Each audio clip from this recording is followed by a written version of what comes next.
Dejounte and almost take it away. It is taken away. Uh-oh. Showtime. Go for it. Pels by 4. Yeah. Zion is back. So are we. And it's just way more fun to talk to you. This is episode 4 of the Steve Jones Jr. era of From the Wing. And we're here. We're here to talk about everything Zion and everything Dejounte Murray looking like a competent addition to the Pelicans and why Zion returned in the front half of this back-to-back against the Minnesota Timberwolves, who are far more competent than the Portland Trailblazers. We won't talk about the result of that game necessarily. And we'll get to some other things too, specifically the fact that the Pelicans won some games and they won a couple in succession, which is a thing that they really, really struggled to do for a long while there. So, Steve Jones, you said we would beat the Miami Heat and we didn't. Sure and didn't. we beat the Washington Wizards a couple times instead, with and without Jordan Poole. But most importantly, Zion Williamson is back. And Zion Williamson looked a lot like the guy you want to remember. What did you think of the Zion Williamson return? Well, one, you could kind of just feel a different energy from the Pelicans on both ends of the floor. Wasn't necessarily a perfect world, but you could kind of see like galvanized is probably too strong, but a team that, okay, now we can get to going. Now we can get to running. The stops, they were pushing. In the half court, it felt a little zippier. And like obviously Zion was a little rusty. You know, I think what was first touch, that post up against Julius, lost the ball. And Julius welcomed him back very quickly by saying, hey, I'm just going to hit you as hard as I can and then shoot a fadeaway. That was interesting. But you kind of had the sense that he was excited to be back. They were excited to have him back. And they just started to play a little bit. Now, it's interesting because this morning I kind of had the last 2 games from the Pelicans running, and the scores are very similar in the first quarter to a degree. I think there was like 28-13 or 28-15 at the same time. And I was like, this is kind of insane because both those games felt different. And it was wild because you felt good about Zion being back, and you looked up and Anthony Edwards didn't care, and it was 16-4. And I'm like, well, hey, I don't know if this is ideal, but they scrapped through it and they fought back. I thought that was good. But I think you saw a different version of Dejounte Murray, which I think is key as far as his impact. And, this is what it's supposed to look like. This is why he's here. This is what he provides. I think that's probably the best thing for New Orleans, is to get a glimpse of what it's supposed to look like. And it helps when Zion gets a rebound and pushes in transition. That's a little bit different for you as a team, as opposed to, okay, DeJounte's going to bring it up, CJ's going to bring it up. No, Zion's going, everyone has to run with him. And now we can actually flow into something because the defense is like, we need to guard that man. And so that's the kind of stuff that I kind of enjoyed in the Zion return. I can't say it much better myself. I've said on a prior episode that I don't know what to make of Dejounte Murray yet, because this context is so wrong. And now this is a little bit of the right context. And immediately, like, Dejounte is a polarizing player for a lot of people, because we have seen him flash as a great defender. We have seen him flash as a go-to scorer, but you've also seen tons of trouble in those mixes on various teams where, like, the offense doesn't come so easy. He misses a good bit of shots. Will he take enough threes? Will he take enough variety of shots? What does his decision making look like in the half court? And I saw somebody really, really, really excited to play with Zion Williamson, and it looked like he was a different person. I thought it was about as good a game as you get from him all around. He was swarming ball handlers on defense. And the biggest thing is that offensively, he was incredibly decisive. He played with speed and timing that I feel like has been a struggle so far, mainly because of like what's coming at you. Like, the thing we're talking about with him playing next to Zion is the fact that the floor is now tilted, the defense, as we've talked about before, 4 guys have eyes on Zion, whether he has the ball or not. And you saw that start to happen. And that caused it caused just really, really easy situations for Dejounte in ways that he has not seen this season. It had guys, there was no 2 on the ball on him. His pick and rolls ran easier. Just everything was a little bit smoother, a little bit easier. And the biggest thing for him, it looks like he's thought this out, and they've probably run some stuff in practice to the point where like he knows how he wants to play off of Zion. Mm-hmm. He has thought about this. He knows how he fits next to that guy. And when there's no floor tilter out there like that guy, it's really hard to duplicate those same spots, get to that elbow so easy, handle through pressure when a help defender is only 3 feet away instead of, 6 to 10 feet away. So it was a different look. And the biggest thing for me, Zion Williamson has returned from injury several times. He has gone through rehab an unfortunate amount of times. Never has Zion Williamson come back from rehab and even maintained his previous conditioning or weight, body fat level. Like, I'm not ashamed to say it. I'm just going to say it because it's in his contract. So we're going to say it. He has never stayed down with his weight when he's been out for rehab. Not only did he stay down, he's leaner. He came back leaner. And then immediately I have a different concern. Oh man, he's leaner. What's the athleticism and the conditioning going to look like? What's his bounce going to look like? What's the energy level going to look like? And for the first time in the Zion Williamson era of the NBA, this man returned from rehab. And although like he obviously is on a minutes restriction and we don't expect him to play 35 and all that, dude had juice. May have been a little rusty, but he had juice from moment one. And I think maybe the most exciting part beyond the windmill dunk and all that stuff, on defense, he kind of followed Dejounte's lead. They were swarming guys at the top of the key and trying to get anybody who turned their back or turned their head for a second. They were trying to turn them over. And that's another thing I don't often see from Zion Williamson. And we saw all in the first game back. He had burst on defense. I think that was very important to see. I think I think it was Julius Randle was trying to attack someone. I think it was Boston, and Zion was on the top of the key and almost jumped him. And I was like, hey, that's activity. I like that. And then there were moments, obviously the dunk gets a lot of praise, but the Pelicans were kind of pressed, and Zion was like terrifying looking near that because it's like, oh, he's just about to jump you. Like, I don't know whatever passing lane he's about to get into it. I thought he looked quick. I thought, especially offensively, maybe the power wasn't quite the same, but when he was able to kind of get downhill, the burst was really good. And the reaction from Minnesota was like a reminder for me of what New Orleans is. Like, oh, that's right. You have to help. You have to send help. You're so used to watching New Orleans, and you watch them against Portland, the game we're not allowed to talk about, but they would just kind of stay home and be like, we'll switch, we're fine. Minnesota had to think for a little bit. When is the last time you can remember, even if it's a gamble, seeing Zion jut out in POA defense like 3, 4, 5 feet above the 3-point line? Because I struggle to recall the last time I saw him in a situation like that. And he was taking those chances and their risks. And he missed it. He gambled on a couple that he missed, and they're able to find an open man because somebody had to rotate to cover him. But you want that activity. Those are the risks I do want. That's the risk that a Willie Green team has Herb Jones to clean up the back end of. That's the thing where like you're going to see something from us that you can't see from other teams that makes us unique to deal with.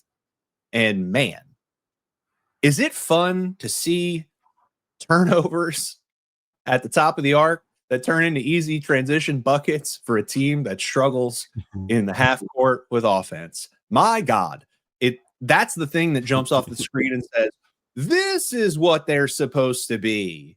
This is the thing. And we saw a little bit of that. And we saw some really fun highlights off of that. We saw some really good playmaking off of that. There were some interesting little tidbits, a crazy little Statue of Liberty pass. I don't remember. I think it might have been Brandon Boston Brandon Boston and Dejounte, and I can't remember who the third player was. It might have been Misi. I'm not sure. Might have been Herb. But Dejounte gets the kick ahead, I think, from Boston. I might have these three completely wrong. Dejounte's in the middle of it. He catches a pass like 2 inches from the rim, but his body, the flight of his body is carrying him past the backboard, and the defender's in a decent position. So he kind of Statue of Liberty, one touch passes the ball 4 feet behind him for a little lob play at the rim for the trailing man. And yeah, that's just not a play like that has not happened for this team this season. And that was the level of like excitement and energy that was happening. And Dejounte was getting on the boards. He was attacking spaces. He was taking shots confidently. The shot was going down. And it just so happened that CJ ran out of the 35 points per game magic after 2 games of scoring like crazy. Little hard to ask the guy in his mid-30s to come up with 35 points every night. But if the Pelicans make some free throws, which was mostly Zion missing them because legs, and also he's just like a 68, 70% free throw shooter. They make some of those free throws. CJ has anything but an offensive clunker, which, by the way, they closed with Jose Alvarado instead of CJ. That's how bad it was. Or Trey Murphy is available, and the Pelicans probably feel pretty good about beating the Minnesota Timberwolves. I don't disagree with that. I don't disagree with that at all. Can I ask you a question? How did you feel about Herb Jones in that game? Because he felt a little more, I don't want to say juiced up, but he felt more decisive on both ends of the floor. He felt better offensively than I'd felt about him in a couple weeks. Not that he had gone backwards or anything, but it's just like, oh no, I'm in here. Let me be involved. Let me get a handoff. Let me move the ball. Let me attack real quick. Extra passes. Like I felt more of what he does for New Orleans than I had in a little bit. Yeah, so the defense has been mostly what it usually is. It's just hard for it to matter when the rotations, like we've talked about, are late and stuff like that. So even if Herb's doing his job, somebody else isn't. So the defense still kind of looks bad. Offensively, he's missed a ton of shots so far since he's been back, and he missed a lot of time. But yeah, I think this is the struggle of being like kind of a specialist player that, Herb can do a lot of things well and has a lot of great fundamentals and has a lot of good feel for where he fits in the game. But he does have to, because of the limited skill set, a more limited skill set, more limited athleticism, getting downhill offensively, he does have to kind of get in where he fits in.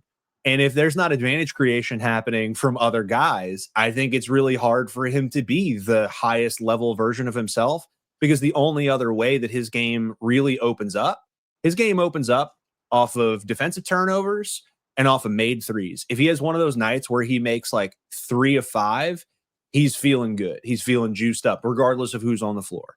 If he has one of those nights where he's causing absolute havoc for anybody on ball and it's turnover after turnover, he's going to feel juiced up. That is not the way these games have been going without Zion. So Zion comes out there, and it just, the respect, like the thing that's so hard, that's so frustrating, and also that can potentially be the most rewarding. Zion just came back in game 37, played with Dejounte Murray for the first time, which is frustrating in and of itself. However, the absolute first second that Zion was on the floor for Minnesota Timberwolves are staring at everything that he does. He's getting doubles immediately. He's getting doubles and a guy sagging into the lane to be the third guy, to be the helper if he goes at the rim. And that stuff happened immediately. They didn't look at him and say, oh, Zion just came back. His conditioning is going to be garbage, and so we're going to stay home. No, they were as concerned as if he was still that gravitational monster, the tiny chunky version of Giannis. And he demanded that respect immediately. We just don't have another. It doesn't matter what kind of night Brandon Ingram has for the Pelicans. He does not get that kind of respect. No one in the league, not many people in the league, get that kind of attention. So even with him just existing, the game is easier for everybody else on the floor. I think the tricky part, since you brought up Ingram, is that he has to hit X amount of shots to now get 2 on the ball. and that doesn't automatically open everything up. And like, he got better as a passer and a playmaker. I think that went under the radar, but at the same time, you get into a scenario where it's like, oh, we can just stick with this. We'll just keep doing this. And so we've now taken away the shots that you've made to earn this coverage. We feel confident that you can't make us pay and you can't get to your shots. We get the bonus of that. So have fun with that. I think with Zion, when you see him get an elbow catch against Minnesota, drive right, everyone helps. Now you don't have to do that the next play. Now you can get back to Dejounte and pick and roll, or you can go to dribble handoff for CJ and kind of play outside of that. If you get stops, because Zion is flying around, like I thought his energy was good. If you really broke it down, some of his rotations were wild. Like he was on the weak side. I mean, you would rather have that portion of it. Like you'll take the activity over the inactivity, especially with Zion on the weak side, because we've seen moments where it hasn't looked so great. And to see him kind of just consistently like, well, no, I'm just going to be out here. Rudy, you're rolling. Here's me with my left hand. I'm out of position now, but you didn't do anything. So now we're going to play out of it. And then his juice in transition, like, okay, not only have I given the effort, now I can push and we're going to play. And he's very hyped in that one. I mean, everybody was, and you could feel it. And like, I am representative of this. Fans are representative of this. It has been tough to tweet your way through and content your way through a non-Zion, no BI era of this team, given what's left on the floor, because it was also like blips of no Trey Murphy. Eve is a rookie, so he's somebody we should probably talk about as well. In that Minnesota game, Eve is still a rookie. Eve does not have this huge bag. We come into the season talking about the way that you benefit from him is if his offensive role is sheltered by guys who are more skilled, by guys that can create easy looks where he's just a finisher, catch the ball, make one move, go up, or make one or two quick reads that are robotic. Like when he catches it in the high post or even inside the elbow, he's looking corner out and it's look, go. And if he doesn't see, if all three guys are covered, then he may go to his left hand and try and get to the side of the rim. But he has like a very, very refined role. And in a game like that with Rudy Gobert, Julius Randle, Naz Reid, all these dudes that are huge, and like the guy next to him is Jaden McDaniel, there's not going to be a lot of room for him to begin with. Then throw in that Zion is not exactly going to be taking all these jumpers and opening things up that way while you're on the floor with him. And then throw in the fact that Trey Murphy is not playing, and so there's no fear there. It doesn't really set up for a game where Yves Mies is going to have a good time. And he didn't. He had a very rookie game. A lot of people other than Zion and DJ had some issues with getting too close to Rudy Gobert. I think he had 6 blocks in that game. Don't get close to Rudy Gobert. Whatever you think of him, he is still. It's like getting close to Wemby. Like if you don't go early, you're not going to get a shot off. And we've seen this for enough years now. But that was an issue. But anyway, I just wanted to mention Eve, just touch on the fact that like I don't think this was like a negative on him. I think this is kind of what I would have said the script would have been for him in that game. That's a tough environment for him to go have any sort of like really positive influence. The goal is just like defend hard. And if you do have an easy finish, if you do get Dejounte tried to find him, I think 3 possessions in a row on, little pick and roll pocket passes, and he misses the first one. He yams down the second one. He tried to keep him involved. And that was another thing to just like another salute to our boy DJ. He had a good feel for Eve's not involved in this game. I need to get him involved right now to keep him tuned in. And that is another thing that the Pelicans have struggled with for years is pacing their players. Like how many times did we talk about Jonas Valanciunas over the course of the last couple of years? We're like, hey, we've gone 23 minutes and Jonas hasn't touched the ball. It's a little wild. So just so many good things to say about Zion and Dejounte. And I just wanted to toss in the piece about Eve because we're an honest show. Maybe hyperbolic sometimes, but we're an honest show. And I'm still, the NBA Kia rookie ladder can get out of here with this Alex Sarr jumped him in the ladder. Like, yeah, okay, we're a social media product to get people to talk. Alex Sarr has not been any better over the last 2 weeks. Oh, and just lost to Yves Missi twice, and gave up a double-double in one of those games. So what are we doing? I don't know. All right, whether Steve believes it or not, I am Diamond Hands. Me and Nikias are Diamond Hands Yves Missi Rookie of the Year. I think we're faltering in confidence over in Nikias' world, but confidence is here. I'm holding on for both of us. Hey, watch your back. That steel chair from Nikias is coming, bud. I'm holding on for both of us. I am. If I gotta get out here like Hulk Hogan in closed captioning on Netflix, I will be out here holding on to this take. No, regardless of what it sounds like. Crowd booing. That's what's coming. Oh, I watched that live, and man, that closed caption was artwork. Was absolute artwork. I could not believe that just over his head, and he's just doing the yeah, brother. Mm-hmm. And it's crowd boo. So good. That is what the internet is for. Mm-hmm. All right. Slight different topic on the same game, on the Zion return in Minnesota.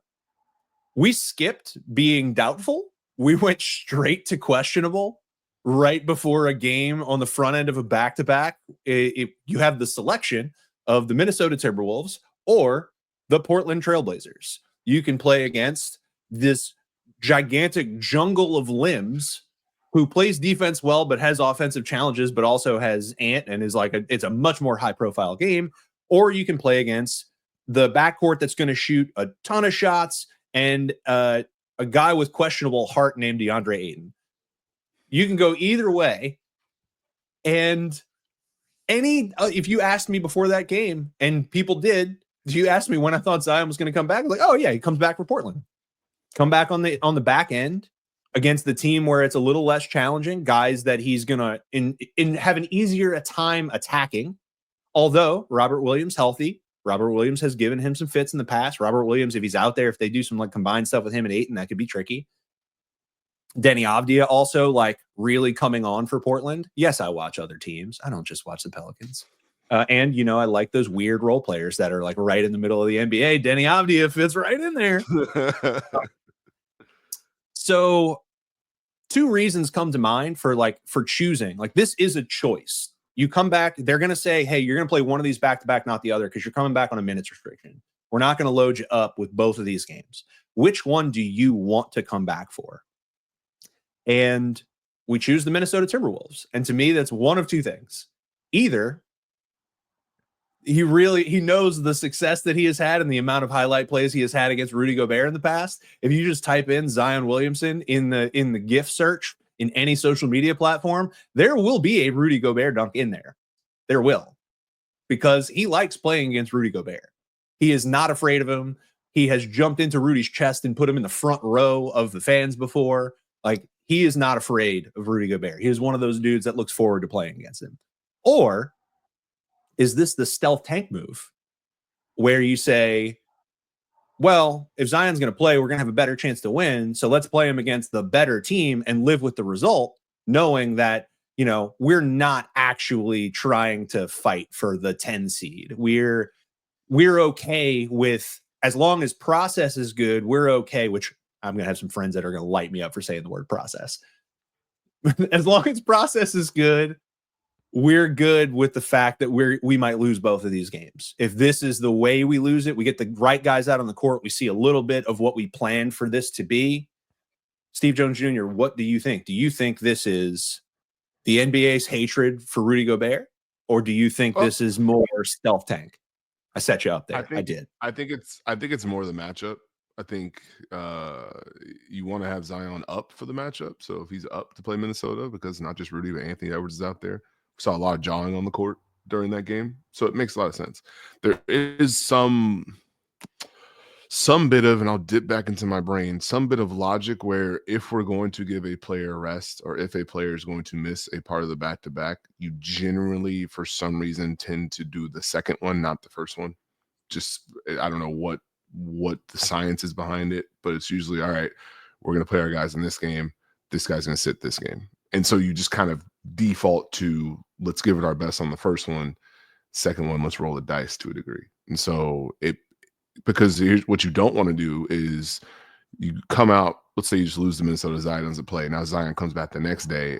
Everyone's a little bit more tired because they just played. They're coming up.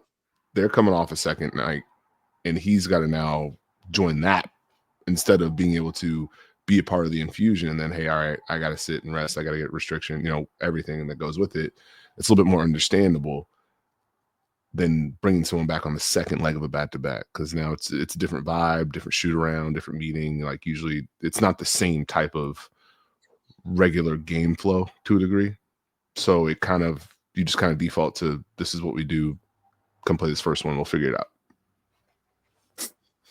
Well, either way, I think for the sake of the NBA and the NBA's ratings and the ratings bonanza that has probably been the last couple of weeks with all of these main event Wemby games, the OKC Thunder game last night, I think the NBA was probably very happy. And if they would have had anything to say, they would like Zion to return against Anthony Edwards. And it delivered a show.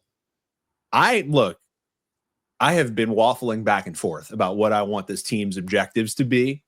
I am watching Dylan Harper and Cooper Flagg, which, by the way, anybody who wanted to hate on Cooper Flagg, go check out his last 5 or 6 games, because any worries you had about his shooting percentages and whatnot, just go look at that disgusting dunk over and over and over again. He took off about 3 feet earlier than you thought he did and just like jammed it through a guy. Him and Dylan Harper are really, really, really good. It's like a 1A, 1B thing. Everybody else I'm a little hesitant on. And I've said Kasparis' name a few times on here already. I'm not going to turn this into a draft show, but that's my third dude. Kasparis Yakachonis is my third dude. We're not there yet, but I'm debating, like, should I be pursuing them, or should I want as many reps for what this team is designed to be as possible, regardless of what that leaves us with record-wise? And I would say watching Zion play is really hard not to just root for Zion and just do Zion things.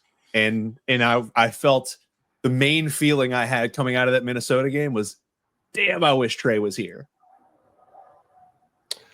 I think there's a world, and I might get booed, but you can get the best of all of it. You can get the pursuit of what you want, potentially. You can also see the vision of what it could be. You can kind of get a little charcuterie board down the stretch here. You know what I mean? Little fig dip, some olives, some pine. Yeah, like it's the rest of the season is a big charcuterie board. Some of those bites aren't going to be great, but you tried it, and at the end of the day, you're going to be full.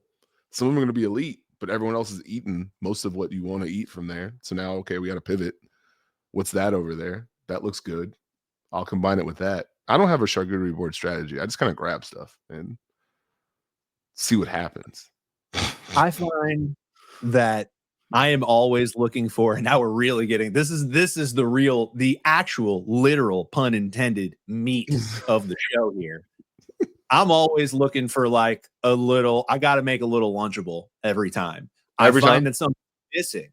I can't just be picking. I can pick it like, they got like a little apricot or something on there. I can just like toss one of those, a little candied nut or something like that. Fine. Munch on those. Maybe take a little, if they got little cube cheese and not sliced or like a soft cream cheese, maybe if there's a cube cheese, I can pop one of those. However, if there are soft cheeses, a little gabagool or a little salami and some sort of crostini or pita chip or something or wheat cracker, I'm making an adult Lunchable every time, because the satisfaction is just not the same if you don't have, like, I need my bedrock of my snack is that carb. And then that meat's going to hit on there, then that little bit of cheese on top, and then that fig spread. Fig spread's getting on everything. I try to tell myself I can go without the fig spread for one of these bites, and then I do it. I'm like, yeah, it's not as good. It's just not as good.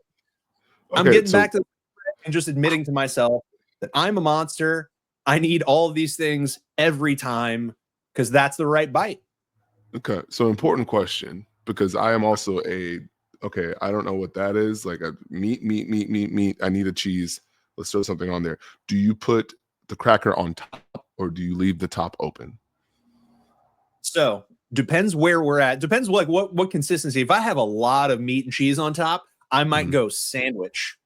Okay. And put another cracker or another crostini on top and go full sandwich. But if you got the crostinis, they're a little harder, a little crunchier. You don't necessarily want to bite through two of those. Yep. So it really kind of depends on the texture of that carb bedrock that we previously referenced. If that carb bedrock is a little crusty, little crunchy, might need to leave that alone.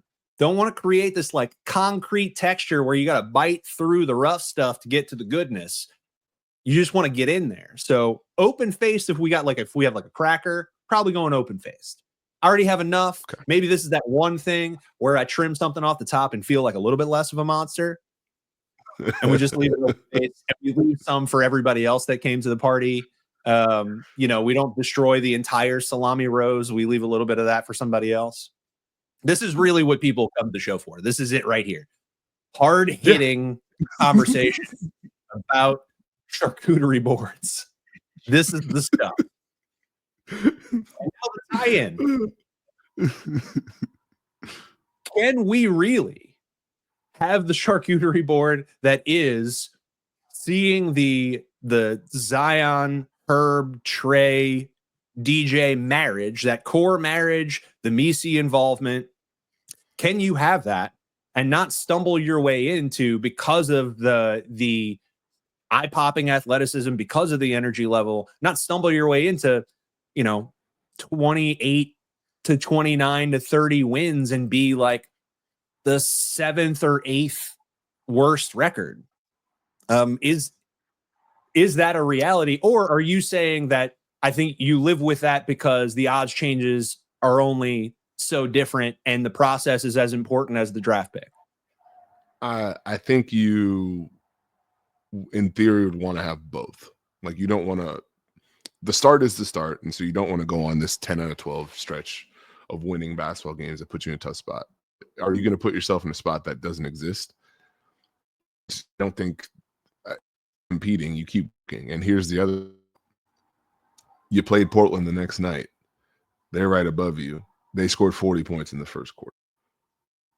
So, I mean, look who that. Some of the charcuterie board or blend is going to come naturally, because you're going to have some of these moments where you don't have the same juice level. Teams are looking to attack. It is what it is. And I think it's tough because you're trying to compete. You want to win games. You want to feel good about what you're doing. You want to get something out of the season. And I think having guys back will allow you to build that naturally. And over the course of the second half of the season, you just have to try and figure out how much can you do it. Like, I think the thing for the Pelicans is, can they sustain 48 minutes every night? I'm not sure they can right now. Can they get to a point where they do? I think so. I think you're going to have growing pains as you get adjusted to everyone being back. You're going to have nights where people are back in and out of the lineup. It's going to change rhythms naturally. But I think that you want to make sure you get something from this year to feel good about it going into whatever you have to do next. And I think those 2 games back to back, even winning 2 games as Washington, you get that understanding. You get the payoff for what you're doing. You put the payoff for the work you're putting in every night. It's hard to have a losing season. It stinks. You got to come in every single day. You got to find a way to believe in your team every single day. You got to be able to relay a message that's realistic, but gets them to want to play, because you can't go in the locker room and be like, hey, guys, we're going to lose. Dap me up. No, you have to believe in that winning. And you're going to have some wins down the stretch that maybe you didn't expect to have on January 9th. You got some losses that maybe you didn't think you'd have on January 9th. It's just part of the program. Like, when I was in Brooklyn, we beat the Cleveland Cavaliers, and I was in the back saying, who thinks they're going to be champions? I mean, come on, they lost to us. And you know what happened? They made history and beat the Warriors that year in a legendary comeback. So you kind of put yourself in the zone. But I think it's more like you have more room to allow some of your other pieces to kind of grow and blossom. Like, They didn't have everyone for the Blazers game, but Jose gets to come and do Jose things. Jordan Hawkins gets to play more minutes. Javante plays minutes.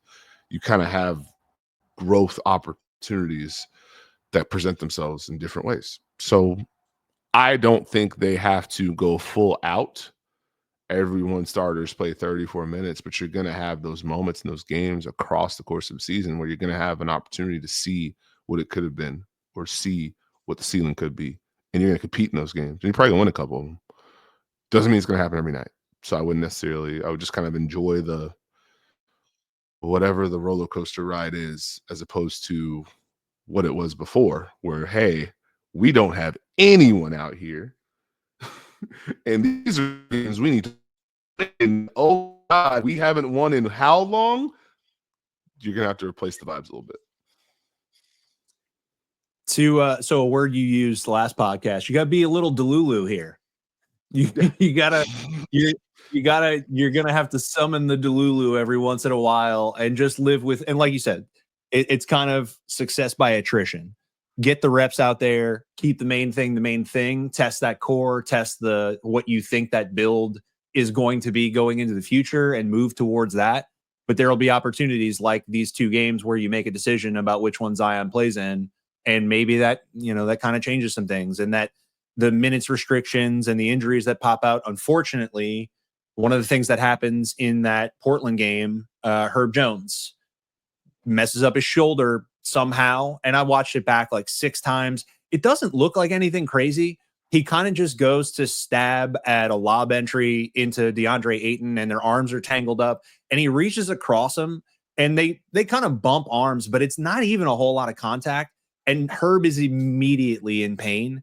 So it looked like one of these things where like nerve impingement or maybe slight dislocation of his shoulder where it pops right back in, but it clearly caused him discomfort immediately. I am hoping that the reason he immediately comes off the floor is because they're like, we ain't playing through any injuries because this weekend we're about to have Zion and Trey and Dejounte all out there. So we want to see the whole thing, and that's more important than the Portland Trailblazers. I'm hoping that's what it is. We don't know yet. We haven't heard the full boat yet. Herb did immediately leave the floor and go straight back to the locker room and was done for the night immediately. But again, didn't fall on his shoulder, but it is the same shoulder where he had the run in the prior game that made him lose a month. So it's the same shoulder that he had the injury on, and we'll wait to see what the result of that is. But like you said, there will be enough of those things that happen naturally. There will potentially be some exits at the trade deadline that, give some people some rotation looks that, maybe they're not entirely ready for, or that are like a testing amount of usage that they shouldn't necessarily have, or that they have to grow into. And there will be growing pains to be had in that will lead you to a natural result that you're content with. So I'm picking up what you're putting down, that there's enough out there. There's enough opportunities to make right decisions for the future that also lead to results that happen that help you in the meantime. And yeah, it might mean that you mess around and beat the Memphis Grizzlies in March or something like that. And that can be a cool night because maybe you only have 16 wins and that's win 17, which would be great. And also that is very optimistic of me to even say that we're going to have double-digit wins by that time. But hey, you gotta do something here. I gotta have some sort of optimism here. All right, I want to get into the post-game quote from Zion. I think this is going to be our last truly important conversation of the podcast. I fired off a tweet about this because I think the most important thing I needed to see. And the thing that we saw during the summer, we saw when Dejounte was acquired, we heard a lot of stuff about those two guys talking to each other. And I haven't heard a whole lot since Zion's been here about him talking to anybody. That has been an issue. We have heard in the past that people have had trouble. The team has had trouble reaching Zion for basic things. So when I hear a guy go into postgame and talk about the newly acquired point guard as if they're besties who talk every day and that they stay on top of each other all the time, that is about the most positive thing I can hear for a current Zion Williamson team, because that is the thing that has been missing. He has not had the running mate yet. CJ reached him with some public shaming when he first got here, but CJ is also like not his contemporary. CJ's a professional that's here to do his job, and he's done everything you could have asked. But is he really going to be like on top of the dude in his mid-20s every day, trying to make him not be, a bit of a like a teenager in an adult's body? Not necessarily. So it is good to hear that someone is reaching him. So I'm going to play back the quote for you from Zion about Dejounte in the post-game presser. Yeah, I was just asking, but you mentioned quite a bit tonight that you've talked with Dejounte a lot. Can you share some of that insight, some of that advice he's given to you, and maybe specifically, were you guys preparing just for even this game? Did you guys talk ahead about what you were trying to do tonight, what you want to see from each other? We talked briefly about it. I would kind of keep him in a loop about like where I was eyeing, where the team was eyeing for my comeback. But like I said, that's a solid dude, man. Like I said, a lot of the conversations we had, about 10% of it was about basketball. 90% of it was life. He'd always check in. That's why I said I got to commend him on that. Like, that's a solid dude.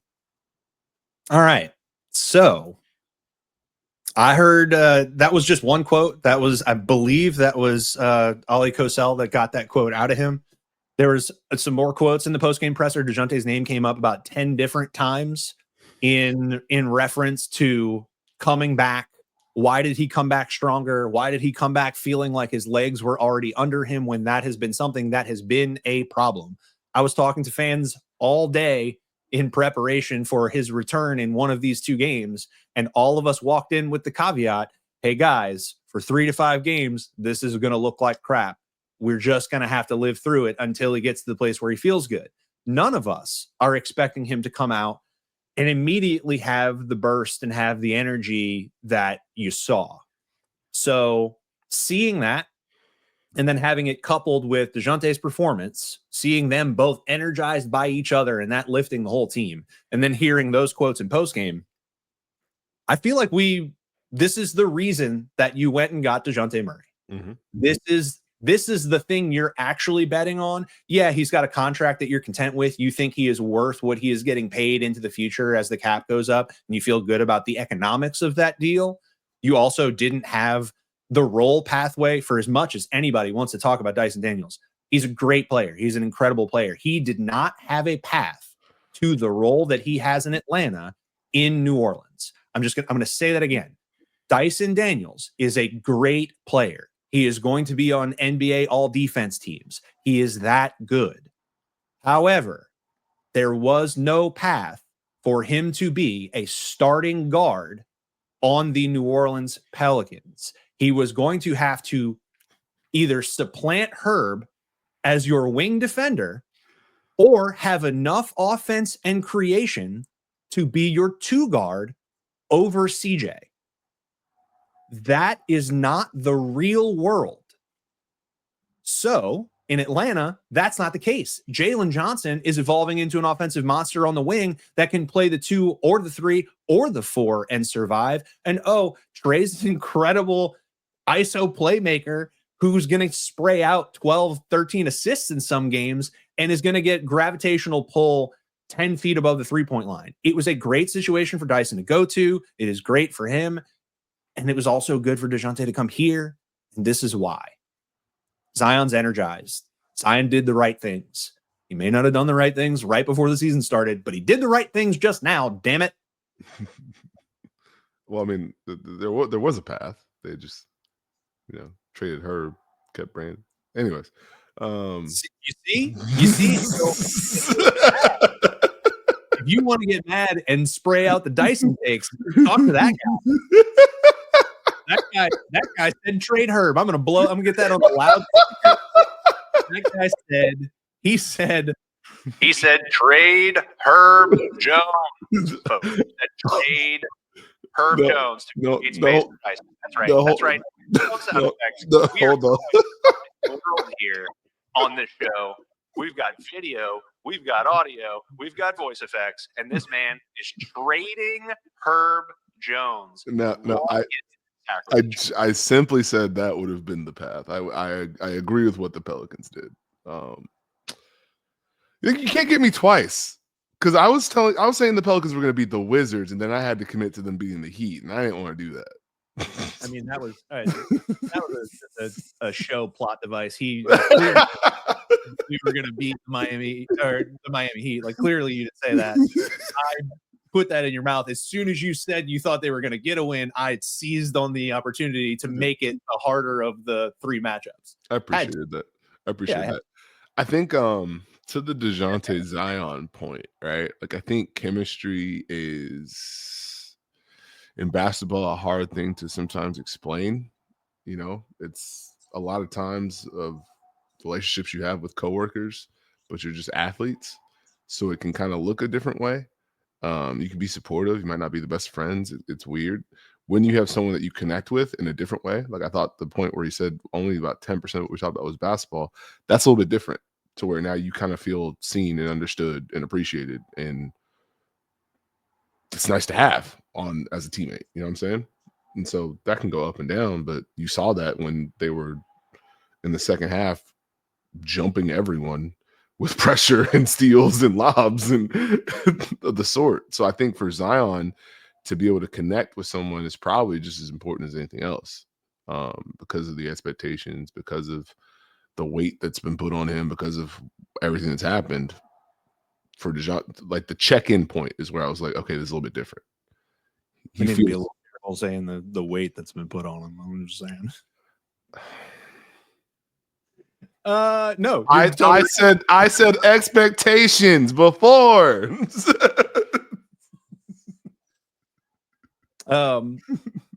Yeah, no, I think this is it for me. Like, this is kind of what's like jogging me back into the season, and I'm trying to settle, like, where do I want to land? What am I most concerned about? What is my hierarchy of needs as a Pelicans fan for the future? And is it get me Dylan Harper or Cooper Flag at all costs, or is it show me what the core of this build is, and also try to get me the high pick? Like, do both of those things. I think it is do both of those things. I think the number one thing that you're trying to solve, if you want this to ever work out in any way, if any of this is going to go positive, anybody in the NBA would tell you that the number one thing is fixing Zion. If Zion's playing 65 games a year, and we get to start to leave the long departures and injury stuff in the past, and we don't have to talk about the diet and the weight and all that. If that really gets in the past in any meaningful way, then this dude is a phenom, and he makes everything else easier for everyone else. And that is the most, regardless of anything you've got on the roster or anything that could come to the roster, realistically in the city of New Orleans, Zion is the straw that can stir the drink the most. So if you fix him, and this is the most meaningful change I've heard so far. Granted, I've been hopeful before. I was hopeful last year when I started seeing him do the professional things. We had a little bit of a backslide at the beginning of the year. Conditioning wasn't where it needed to be at the beginning of the year, coming off of like a pretty bad virus, but a virus that kind of went undisclosed for a few days before the start of your season, and saw him not play with Dejounte because of a broken hand for 37 games. Wasn't great. We had good backslide. Now we got good again. And good this time is him and the other guy saying the same thing about staying on top of him and getting the most out of him. And then we saw it on the floor for once. And Trey Murphy's not even there yet to open that can up for him a little bit more. So I am significantly intrigued, and I want to see, I'm just like waiting and thirsty for more evidence that this was why it's the Dejounte move, and this is why they bring him here, and that this is going to work. Like, that is what I am staring at. That is number one, number two, and number three for me. And then shortly after that, it's the record and the draft pick. I'm glad you got your joy back. I like to hear it. I was very afraid I was going to click on the link and just see a draft board. I'm glad that we avoided that. I'm also want to salute you on enjoying and watching Rutgers basketball. I know Ace Bailey is a huge enjoying is a different thing. Ace Bailey and Dylan Harper have been good, but Rutgers basketball has not necessarily been good. I have Ace Bailey concerns, and it's really simple. Go look at that stat column. Just go look at his game log. Take a quick look at that assist column and tell me what you see. And you're going to be a little worried that Monte Ellis has been recreated in a 6'11" body, because that ball is just going up. So what I'm going to say is currently averages 0.7 assists. Yep. Tough scene. Has one game with 2 assists. Yep. Has quite a few with 0 and quite a few with 1. So that is certainly something.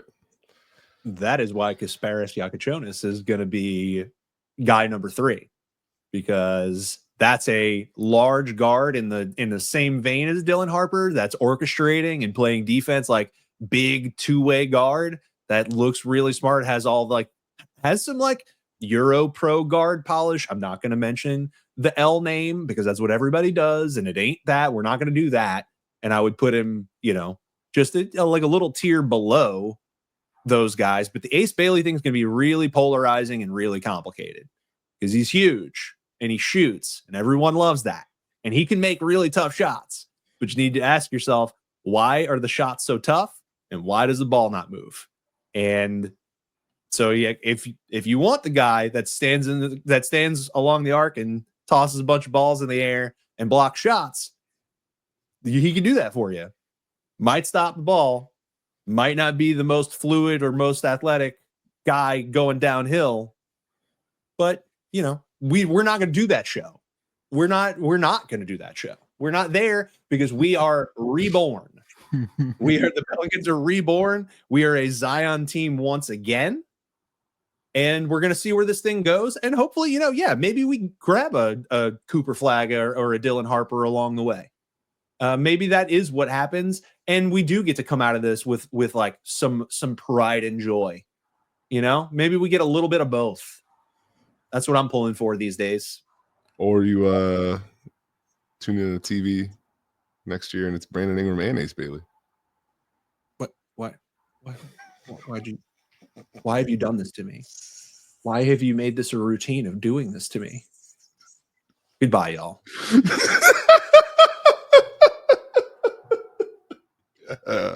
Yeah.